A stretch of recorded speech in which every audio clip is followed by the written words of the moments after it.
eres periodista, pero no de radio. Pero he hecho mucha radio. Y soy periodista por la radio. Porque sí, lo que más me gusta es la radio. ¿Tú sabes qué es lo de que dicen de que es el periodismo de los feos? ¿Me estás llamando feo? No, pero es... No. Sí, normalmente son feos, ¿no? Todo lo que hace la radio, ¿no? Claro, pero mi idea siempre es que los feos somos más inteligentes. O sea, ¿qué quiero decir con esto? Claro, por ejemplo, un gordito como yo. Bueno, un gordo que tengo 40 años. No, ya no soy un gordito. O sea, ser gordito con 15. Claro, un gordo, ¿no? Tiene que desarrollar habilidades intelectuales, carismáticas, más potentes, porque no tiene esas herramientas de seducción por la imagen al primer impacto, ¿no? Claro, ¿al periodista le pasa lo mismo? ¿Es que al periodista feo tiene que desarrollar más competencias o no? ¿Estamos grabando o cómo va esto? Oye, a ver, o sea... Yo si me estás grabando digo algo y si no me estás grabando digo otra cosa. Pero bueno, ¿qué es esto? O sea, a ver, entonces... O sea, ¿Estamos en directo o no? Claro. Ah, vale. No estamos en directo, está grabado. Vale. Con lo cual, pues, sí, o sea, sí... Mira, no sé cómo va, que no sé voy a hacer cómo una marca de edición. La vamos a dejar, pero si hubieras dicho algo muy impropio, ¿no? Lo hubieras cortado, ¿no? Claro, luego podemos cortar lo que quieras. Porque esto no va de sacar exclusivas, pero sí que me ha gustado el hecho de que has tenido el rasgo típico del político de... No, es que ¿sabes ¿me qué están pasa? grabando? No, pero sobre todo era por no meter la pata, porque no quiero... Oye, ya sabes que ahora con lo político... Pero ¿por qué hay una diferencia entre dentro y fuera? No, en realidad yo no la tengo. De hecho, a mí se me acusa... de no tener... No la tengo, pero me está grabando, ¿no? Dale. No, a mí se me acusa mucho de ser demasiado sincero, ¿no? Entonces yo soy muy sincero, digo lo que pienso siempre. Pero es cierto que sí, que hay políticos que con el micrófono abierto dicen A, apagan el micrófono y dicen B. Yo creo que hay uno de los problemas contemporáneos más fuertes que tenemos en el espacio público es que la percepción de estar on stage, o sea, el dentro-fuera de la escena, por eso Extremo Centro empieza así. Empieza hablando y nunca avisamos al invitado de que le estamos grabando. Y a veces pasa lo que te ha pasado a ti. Y hay otros que sí hablan y de repente se dan cuenta 10 minutos después de que estamos en el programa, ¿no? Claro, pero esto lo decía Woody Allen, ¿no? Que él no le gustaba que la claqueta sonara. O sea, este rollo de acción, clac, sino que fuese más orgánico, ¿no? Es decir, que hubiera un continuo entre la persona, entre el dentro-fuera, y que por lo tanto hubiera una unidad en lo que se traslada. Hoy, el espacio público creo que sufre una sobreinterpretación. O sea, hay una ausencia en tanto en cuanto la tecnología de los medios de comunicación se ha profesionalizado extraordinariamente. O sea, es muy raro estar en esos niveles de competición donde se tiene tanta potencia de fuego hacia la sociedad y que tú no seas un excelente profesional a la hora de decir, bueno, es que tengo 1 minuto y medio, o tengo 30 o tengo 1800 caracteres, o tengo 4 párrafos, y por lo tanto todo tiene que ser consciente, ¿no? Hay quizá menos naturalidad. Es mi sensación. Bueno, mira, yo creo que es porque ahora tenemos cámaras en todos lados y la imagen está tan metida en nuestra vida que al final nos comportamos como si estuviéramos actuando, ¿no? Estamos... Mira, yo esta mañana he coincidido con Ayuso en un tanatorio. Y entonces, claro, había varias cámaras alrededor. Y te dabas cuenta de que efectivamente no era una... Yo estaba ahí y yo decía, claro, esto no es como siempre cuando yo he venido al tanatorio. Aquí hay cámaras. Hay un escenario. Claro, aquí hay cámaras. Y me ha dado la sensación de efectivamente de estar en otro tipo de acto, pero no en un velatorio, ¿no? Y he tenido esa sensación por primera vez, porque yo había ido muchas veces al tanatorio, pero hoy era la primera vez que yo realmente he sentido como que estábamos en los límites, ¿no? De que... Es que fíjate, hay algo ahí interesante, ¿no? Que es, tú sabes que el comportamiento participante, ¿no? De la observación cambia a quien está siendo observado. Es más, en el momento en el que a ti te observan, el panóptico de Betham, ¿no? Es decir, Foucault, en el momento en el que hay un ojo mirándote, tú cambias tu comportamiento porque te sientes observado. La aparición de las cámaras de las que estás hablando ha cambiado en muchos casos, y la aparición de las cámaras y de la memoria infinita en el éter de Internet que es la memoria digital, porque antes, o sea, yo tengo, no sé tú, yo soy Yo soy un de poco los más 80, viejo, pero no, sí. no, yo soy de los 80, pero yo soy de una generación, no te quiero poner en un compromiso, bueno, que accedió a la madurez en un entorno de drogas recreativas, es decir, de jóvenes bailando en pistas de house con música electrónica, moviendo la panza y no sé qué. Yo pienso, menos mal que no existen grabaciones mías. Yo no sé, quiero decir, y mira que lo reconozco y lo digo en voz alta, pero es que yo pienso, oye, es que a mí se me ha permitido crecer, claro, y evolucionar, ¿verdad? E incluso pensar diferente, ¿no? Porque si nosotros ahora abusamos mucho de la hemeroteca, ¿no? Para juzgar, por ejemplo, mira, Pablo Iglesias, que es un personaje que yo no me gusta nada, ¿no? Es un personaje que detesto, pero yo creo que somos muy injustos con él. Porque el hombre es joven y tiene derecho a evolucionar. Es decir, él hace unos años decía A y hoy hace B. O sea, él es el típico, es el ejemplo paradigmático de político que hace lo contrario de lo que dijo, ¿no? Podemos hablar del chalet, por ejemplo, ¿no? Pero es que tiene derecho a evolucionar. Es decir, este hombre tiene derecho a formar una familia, a tener un chalet, un jardín, una piscina, aunque haya detestado eso en su juventud, ¿no? Entonces, es verdad que continuamente le sacamos en cara la hemeroteca y yo creo que es también un poco injusto esto, ¿no? Fíjate que yo además, los dos somos padres, creo que además hay otra hemeroteca también peor, que es la de, claro, tus hijos van a tener que convivir con las gilipolleces que han dicho sus padres que están ahí a la vista de todo el mundo. Es decir, yo, claro, mis hijos van creciendo y yo pienso, en algún momento van a llegar a la adolescencia y sus amigos van a decir, oye, tu padre es el gilipollas este que sale en el extremo centro. Y claro, me aterra, ¿no? Claro, yo pienso muchas veces, claro, el poder siente hacia el periodista que fiscaliza sus actos algo similar, ¿no? O sea, entiendo el periodismo. O sea, ¿cuál es, para ti, cuál es la función el basal, el core del periodismo? Bueno, yo creo que el periodismo tiene dos funciones fundamentales. Una es contarle a la gente lo que pasa. Por ejemplo, hoy que ha estallado la guerra de Ucrania, ¿no?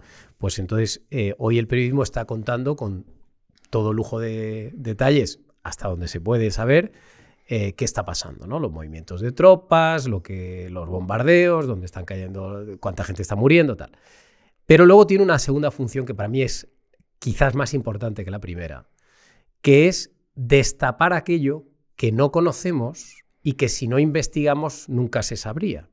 Es decir, sacar a la luz el verdadero comportamiento de nuestros políticos, qué hacen con nuestro dinero, cómo lo gastan. Es decir, no es contarle lo que hacen los políticos, sino es contarle a la gente lo que se hace con su dinero y que los políticos no nos cuentan. Claro, pero fíjate, esa interpretación del periodismo como una herramienta de controles y contrapesos. Claro, de contrapoder. Bueno, o de representación. Para mí, mi visión de la democracia son distintos poderes colisionando, ¿no? No hay.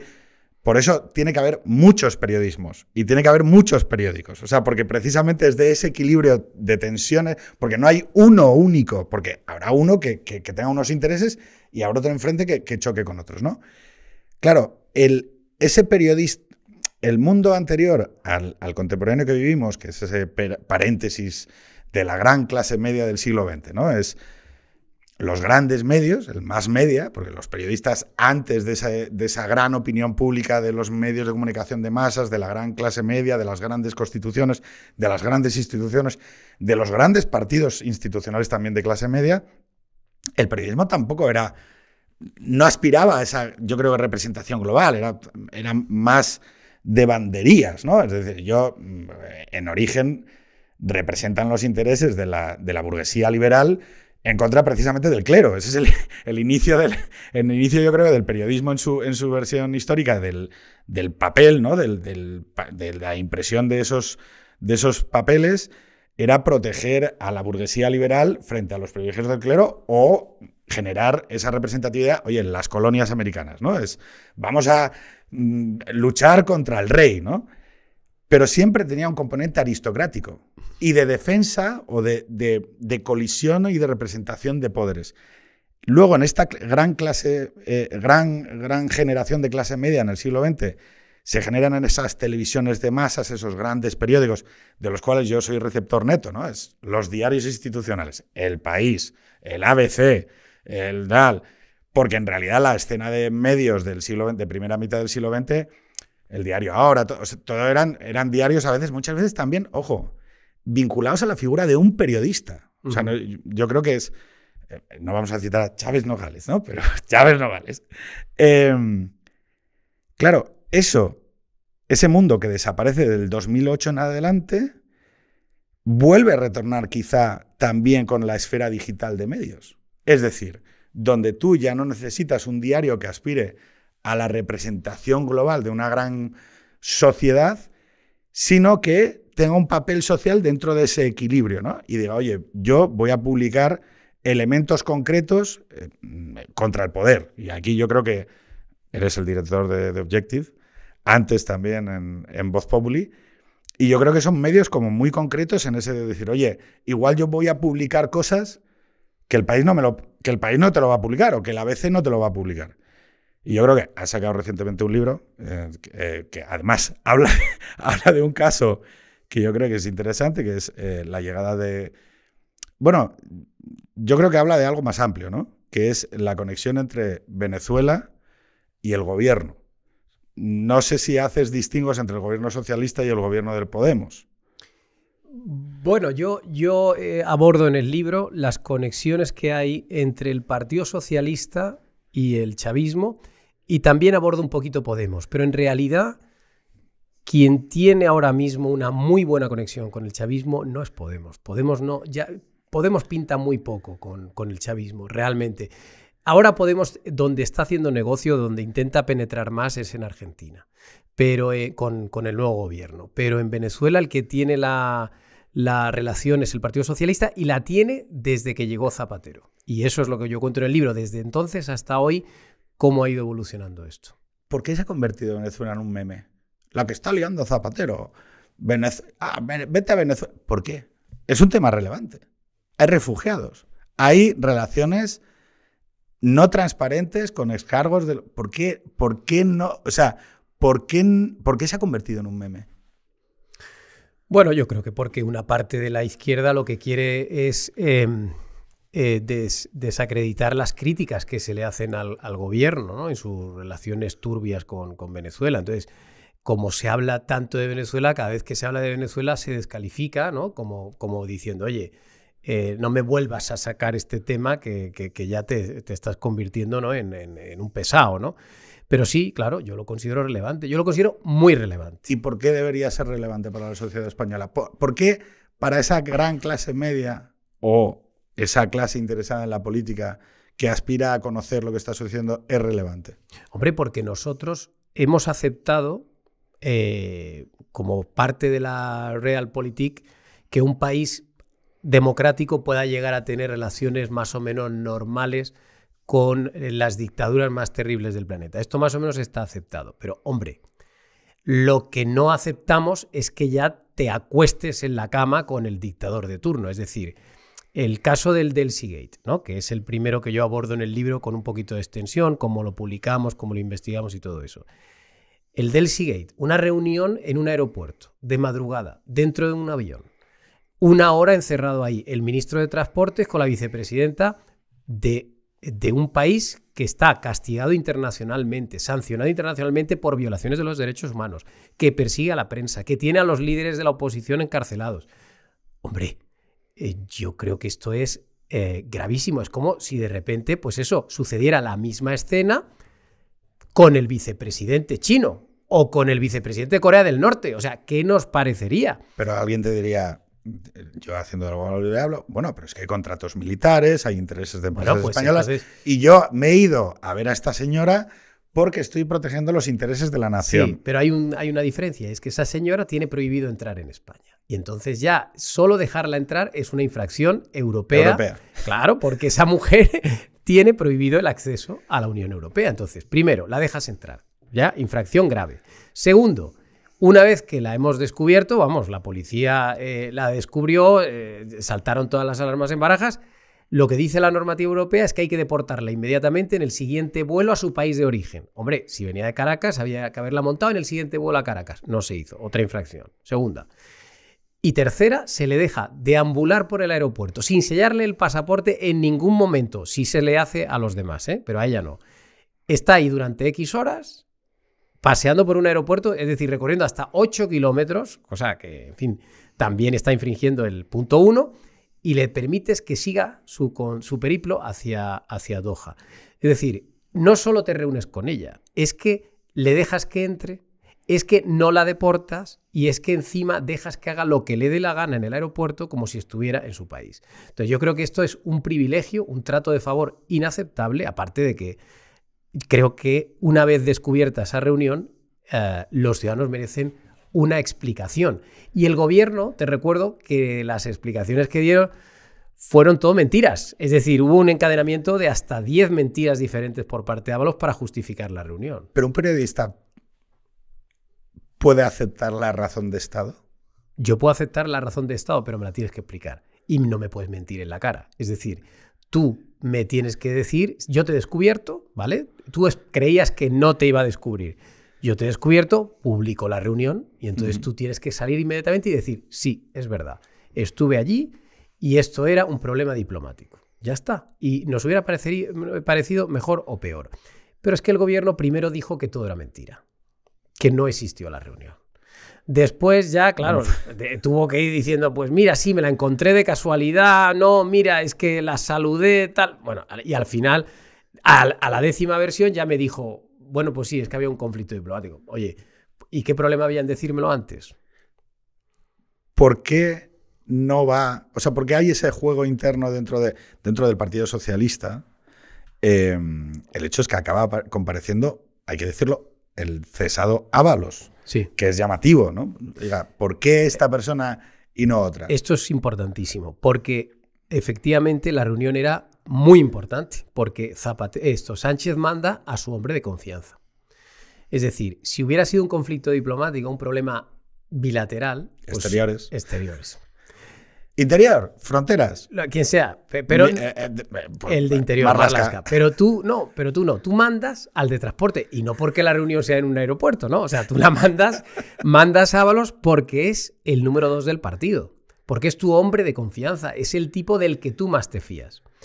¿Y eso qué quiere decir? Bueno, pues que ahí se abordaron dentro del avión cosas sensibles para Sánchez, muy sensibles, y para nada relacionadas con la relación bilateral entre los dos países. Entonces, ¿de qué hablaron? Mira, no lo sé. Lo que sí sé es, uno, que antes del Delsigate el Partido Socialista ha tenido unas relaciones muy íntimas con el chavismo, y lo cuento en el libro porque el primero que empieza a entablar una relación con el chavismo es Zapatero, pero a través de José Bono. Es decir, es Bono el que empieza a, digamos, tratar de enamorar a Hugo Chávez, al que le vende unas fragatas. Por cierto, cuento en el libro un capítulo sobre esto de las fragatas que es muy, muy gordo y del que no se ha hablado normalmente en España.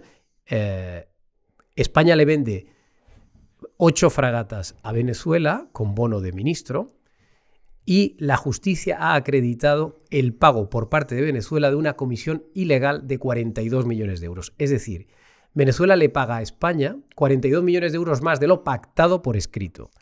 Y acaban los 42 millones en Suiza. Y posteriormente, 12 de esos 42, al menos que se sepa, llegaron a manos de 2 españoles que eran altos cargos de la administración del gobierno de Zapatero. Yo doy en el libro los nombres. Era un alto cargo del Instituto Nacional de Industria y un alto cargo de Navantia. El juez archivó el caso el año pasado, en enero. Esto se escribió poco porque, claro, afecta a Bono. Y, claro, aquí todo lo que afecte a Bono no, como que no se habla. Pero el caso es que... Me encanta verte así. No, está bien, me alegro. Ahora te voy a... No. Pero mira, te termino de explicar porque es un caso increíble, ¿no? En enero del 21 se archiva el caso, pero con todos los hechos probados. O sea, el juez en su auto de sobreseimiento dice, no, está aprobada la comisión de 42 millones de euros, está aprobada que una parte, 12, se la llevaron estos 2 tipos, pero no podemos perseguir a estos 2 tipos porque España no se ha visto perjudicada, porque este dinero ha salido de Venezuela. Esto debería investigarse en Venezuela. Y el otro argumento que da el juez es el posible delito fiscal cometido por estos dos por no haber declarado en España los 12 millones procedentes de Suiza. Con la amnistía fiscal. No, dice, no lo podemos investigar porque la agencia tributaria tampoco se ha quejado ni ha presentado ninguna solicitud en este juzgado. Y se archiva y nadie dice nada. Entonces, bueno, estos son cosas que pasaron con Zapatero y luego siguió. Una vez Sánchez en el gobierno, ha habido varias cosas, también el embajador Morodo y todo eso, y al final acabamos con Delcy Gate, con los 53 millones del Plus Ultra, es decir, no sé a qué venía esta respuesta, pero... Pero déjame preguntarte, sí. No, o sea, fíjate, estas conversaciones no van sobre... estoy fatal, ¿eh? O sea, ¿Qué va? Bueno, pero el libro se llama Conexión Caracas-Moncloa, por cierto. Esto sí eso, hay que hacer la promo. No, pero sí, Conexión Caracas-Moncloa. No, pero la cuestión es que de editorial... Ediciones B, sí.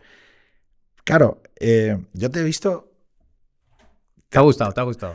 Pero es porque intentamos comunicarle esto a la gente también que nos ve. O sea, aquí vienen poetas, viene gente que hace música, viene gente que siente pasión por algo.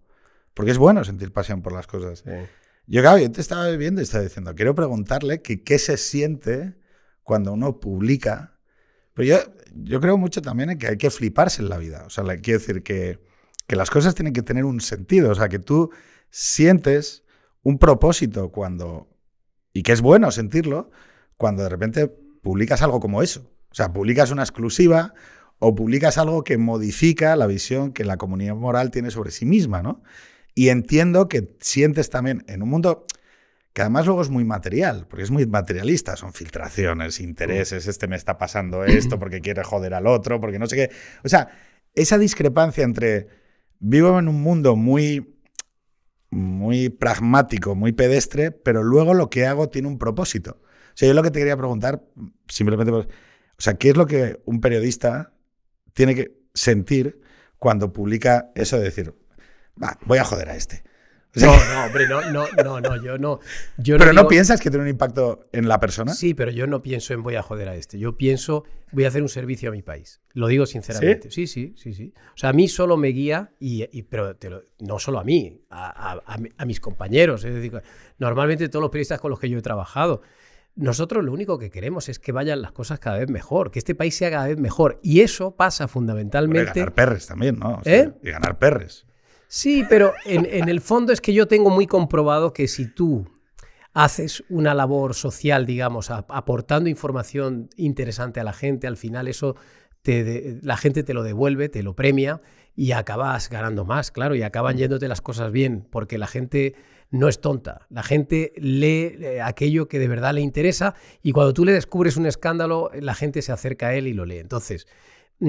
a mí no me mueve joder a nadie. Yo lo que pretendo es que haya menos corruptos, que haya menos ladrones, que no nos engañen, que nos digan la verdad. Aunque para eso haya que hablar con ladrones. Sí, claro. ¿No hay un dilema? Yo creo que el periodista se tiene que sentar con todo el mundo porque en el fondo el objetivo final tiene que ser al final contarle a la gente lo que pasa de la mejor manera posible y si eso pasa por verse con todo tipo de personajes siniestros, hay que hacerlo. Yo, por ejemplo, mira, cuando se habla de Villarejo, ¿no? Que es un tipo un poco turbio y tal, ¿no? Que bueno, que yo no creo que sea un señor especialmente brillante ni inteligente. Yo creo que este es una especie de... ¿Cómo se llamaba el de las películas? Una especie de Torrente un poco evolucionado, pero yo creo que Villarejo es más un mequetrefe que otra cosa. Pero bueno. Yo tengo alguna experiencia de gente que en los perímetros del poder parece como que crece y luego claro, eso es. Tendemos a mitificar a totalmente. La gente. Lo que era un tío con una grabadora. Eso es. Punto. Eso es. Y que se cruzaba con gente muy chusca. Claro, pero como periodistas tenemos el deber de verle y de estar con él, claro que sí, de intentar sonsacarle cosas y que nos filtre o que nos pase y tal. Dicho lo cual, el Delcy Gate y Plus Ultra no tienen que ver con Villarejo. Quiero separarlo porque no tiene nada que ver. Pero cuando tú decías, ¿qué sientes? Un enorme placer. Es decir, la sensación es muy placentera. Es la mejor sensación que se puede tener, solo comparable a lo que te puedes estar imaginando. Es decir, o sea, la portada sigue teniendo... Es un orgasmo. Es decir... O sea, es un orgasmo. Yo cuento en el libro el momento en el que le digo al jefe de mesa, oye, publica. Y eso es un momento maravilloso. Probablemente el día del Delsigate que hicimos eso fue el mejor momento de mi carrera hasta ahora. Sí, ¿no? Porque realmente estás viendo que estás cambiando un poco el curso de los acontecimientos o que estás dando una noticia de la que al día siguiente va a hablar toda España. Como así fue, ¿no? O el caso del Plus Ultra. O sea, yo saqué el Plus Ultra y estuvimos un mes hablando del Plus Ultra todos en España. Entonces, eso es maravilloso, sobre todo porque... ¿No te puedes volver un poco? O sea, quiero decir, tenemos que ir acabando y me incomoda porque tenía muchísimas cosas más que comentar. Pues vuelvo otro día, ¿no? Sí, pero tal cual. O sea, ya te lo digo. Vas a venir a hablar a una mesa, si no te parece mal, de periodismo. Porque me parece interesante, ¿no? Claro, te vienes arriba. Hemos visto jefes de medios de comunicación que se vienen arriba y que entonces... Hay algo que bueno, a ver, no lo sé, quizá es que no se puede evitar, porque es como, oye, no, quieres tener la energía suficiente para levantar el gal y luego que esto... No, o sea, la gente es completa, o sea, es todo, y la misma energía que te lleva a una cosa te lleva a otra, ¿no?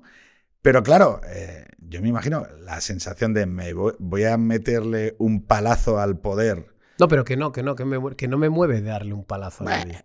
No. Me mueve decir, oye, mira, estos tíos han estado metidos en un avión. Hay que publicarlo como sea. ¿Por qué? Pues porque los españoles tienen derecho a saber eso, ¿no? Tienen que saber qué hace su gobierno y con quién habla su gobierno y cómo se gasta el dinero su gobierno. Pero no es una sensación placentera de joder a nadie. Mira, voy a decir algo que quizás sorprenda mucho. A mí me cae muy bien Ábalos. O sea, es un personaje que me cae bien. A mí también, ¿eh? Claro. A mí, bueno, de todos los que... O sea, es un personaje humano, que me cae bien, pero... por sus imperfecciones.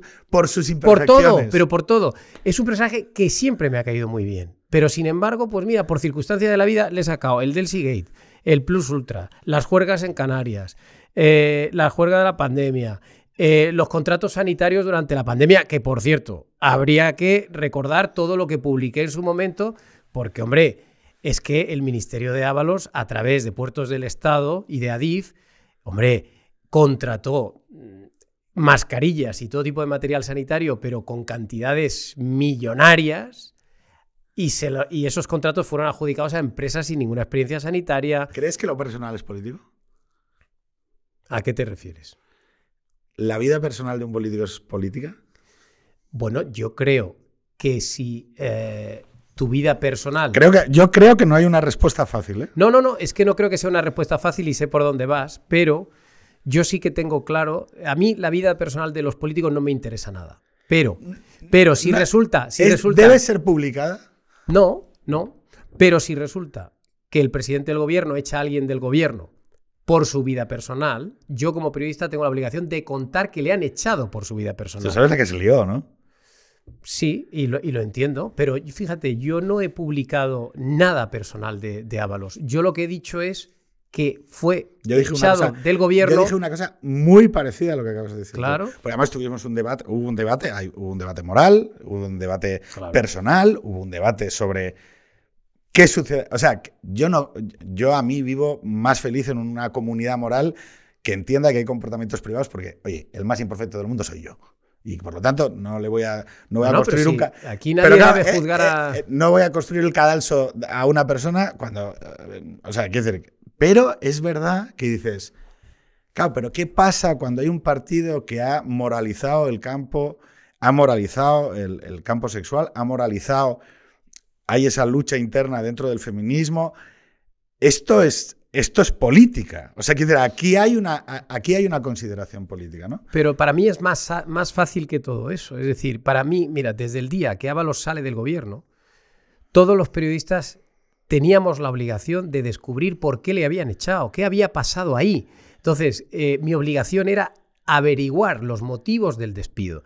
Y entonces, no te tembló la mano de verdad nada de decir, usted, estoy aquí haciendo una cosa, esta persona tiene hijos, tal, no sé qué. Pero vamos a ver, claro que me tiembla porque y nos llevó varias semanas. Es decir, y tuvimos que hablar, y además Ketty Garat, que es la periodista que investigó esto, es que no sabéis Ketty llamó a toda España para antes de publicar esto. Es decir, Ketty tenía 23 o 24 fuentes diferentes y no eran los porteros de las discotecas. Yo no estoy diciendo, yo no digo que yo no estoy discutiendo la metodología de la publicación, para nada. Pero eso es que va de suyo. ¿Qué tenía que haber hecho? Ocultar esa información, decirle a la gente, no, mira, le echaron porque, mira, pues el presidente decidió que hasta aquí habíamos llegado. Es que eso es lo que quiero preguntar, porque muchas veces yo cuando yo hablé con bastante gente, pero teníamos un chat donde esto lo estábamos contando y estaba diciendo, oye, pero es que esto, o sea, quiero decir, si tú te paras 2 minutos, evidentemente, si es José Joaquín, el privado del segundo A, que está haciendo lo que le da la gana, oye, me parecería mal, no, fatal. Ahora, si fuese una cosa por hacerle escarnio a una persona, simplemente por demolerle, tal, pero es verdad que su partido, claro, ha colocado este escenario y lleva 5 años en este escenario. Pero de todas maneras yo no entro ahí. Es decir, yo hubiera podido entrar en eso publicando fotos o vídeos o lo que fuera, pero yo no lo he hecho. Es decir, es que a mí me da igual lo que haga un político en su vida privada, pero también recuerdo algo. Es curioso. Da igual, de verdad, cualquier cosa. A mí me da exactamente igual. Es más, ¿no dice cosas sobre el carácter moral? Sí, pero es que a mí yo creo que eso sí que tenemos que cerrar ahí una vía, porque, o sea, ¿y dónde la ponemos? Nosotros tenemos que juzgar a los políticos por sus actuaciones políticas y por lo que hacen, por cómo gastan el dinero, por las decisiones que toman, por el resultado de sus acciones. Pero, hombre, con quién se acuestan a mí me da igual. Pero es curioso, porque en España en esto también hay una doble vara de medir. Aquí toda España ha estado hablando de las amantes del rey Juan Carlos, de con quién se acostaba, de con quién no se acostaba. El otro día, fíjate, es curioso, porque esto también es muy divertido. La última vez que se vio al rey Juan Carlos en una imagen fue en un partido de tenis de Nadal. Y dijeron, sí, estuvo con 2 amigos y tal. Yo conozco a uno de los 2, pero es que incluso hubo medios que dijeron, sí, y detrás, en la segunda fila, está Marta Gallá, que era la antigua novia, decían algunos, del rey, y que ahora había vuelto con ella. Bueno, es que es rotundamente falso. Es que Marta Gallá no estuvo ese día en el tenis, pero ya da igual. Es decir, aquí hablamos con total normalidad de las novias que tiene el rey Juan Carlos, de las amantes que tiene el rey Juan Carlos, aunque sea mentira incluso, es decir, que no estuvieron en el tenis, pero sin embargo, cuando se trata de políticos de izquierda, nos ponemos exquisitos, ¿no? O sea, yo creo que hay que tener cuidado con esta doble vara de medir que pasa con todo, incluso con la corrupción, ¿eh? A ver, a mí volviendo al inicio del último político de izquierdas que citaste, como que no sentía simpatía por él, que es Pablo Iglesias. A mí siempre me parece paradójico. Por cierto, te voy a hacer una última pregunta. Te la lanzo ya para que me vayas contestando. Primero, que recomiendes un libro, un disco, una peli, una serie. Wow. Tienes fácil el libro que tienes que recomendar. Esa es la última, ¿vale? Sí. Pero la antepenúltima va a ser si crees que mis hijos se llaman Carmen, Manel y Adrià. Sí. Y muchas de las personas que se sientan en esa silla me tienen que responder si mandarían a mis hijos a combatir para defender las Islas Canarias, ¿vale? Pero antes de cuando llegue a eso, me contestas, ¿vale? Pero el hecho es que Pablo Iglesias fue el introductor del escrache, fue el introductor de la utilización pública en el terreno político por parte de otros políticos de la vida privada de sus rivales, y fue el introductor, muchas de sus parejas políticas y sentimentales fueron a manifestaciones del 8M a gritar lo personal es político, machete, machote, tal. Claro, sorprendentemente, luego la vida sentimental de Pablo Iglesias, que a mí, evidentemente, en ningún otro mundo se me hubiera ocurrido decir, bueno, oye, mira, pero pienso, oye, es que tú has creado este contexto. Por lo tanto, a pesar de que a mí no me guste absolutamente nada que se informe sobre su vida sentimental, sí que me parece que él ha sido uno de los responsables de que ese ciclo de noticias aparezca en los medios de comunicación. Dicho lo cual, ¿mandarías a mis hijos a combatir por las Islas Canarias? ¿Pero como soldados? Claro. Por Lanzarote. Intentaría evitarlo. Pero si los tinerfeños fuesen invadidos... Hombre, si los tinerfeños fuesen invadidos, evidentemente habría que ir a echarles una mano. Murcia también. Por Murcia, sin duda. O sea, no, con todos. Sí, podemos poner el ejemplo de Ceuta y Melilla, que creo que es más factible. ¿Y Ucrania? Bueno, pues, ¿y Ucrania dices? ¿Y por Ucrania? Pues yo creo que tus hijos no, pero debemos tener un ejército que lo haga, claro que sí. No, es que al final serán los hijos de alguien. Compañero, Estoy jodido. no hay gente que no... Es que al final hay que tomar esa decisión. ¿Qué recomiendas leer? Joder, Conexión Caracas-Moncloa, que es el libro que he escrito sobre Plus Ultra y Delcy Gate, contando un poco estos dos casos y las relaciones España-Venezuela. ¿Y sobre el periodismo? ¿Qué recomiendas ver o leer o escuchar? Hombre, yo creo que... Vamos a ver, primero tengo que decir que como padre que soy de hijos pequeños, yo no he visto una película normal desde hace 5 años. O sea que no podría recomendar ninguna película más o menos normal. O sea, que no fuera de dibujos animados. Pero sí que hay una serie que yo creo que sí que está muy bien hecha, que es The Newsroom. Muy bien. Sí. Y es una serie que a mí, en algunos capítulos, como que me eriza el vello, ¿no? Y yo creo que eso significa que está bien hecha, porque si un periodista más o menos se siente identificado con algo que aparece ahí, es que está bien explicado, ¿no? Yo creo que esa sería mi recomendación. Y no sé qué recomendar más. Es que, claro, yo no veo la tele prácticamente. O sea, es que... No, yo no veo la tele. No, los documentales de la 2 tampoco los veo. No, has recomendado una extraordinaria serie que compartió guionista con el ala oeste de la Casa Blanca. Claro, Aaron Sorkin, ¿no? Exactamente, Aaron Sorkin, creador de muchos de los monólogos más, yo creo, más impactantes, más emocionantes y más crescendo, ¿no? Uno de los cuales va a ayudar a cerrar esta conversación, que es vosotros no podéis soportar la verdad.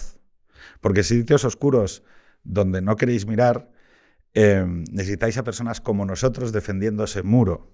Es el discurso del coronel Nathan Jessup, que se levanta en un juicio y le dice al abogado pijo que a veces el mundo necesita gente desagradable haciendo cosas buenas. Nada más. Bueno, Álvaro. Muchas gracias, un placer. Hasta la semana que viene.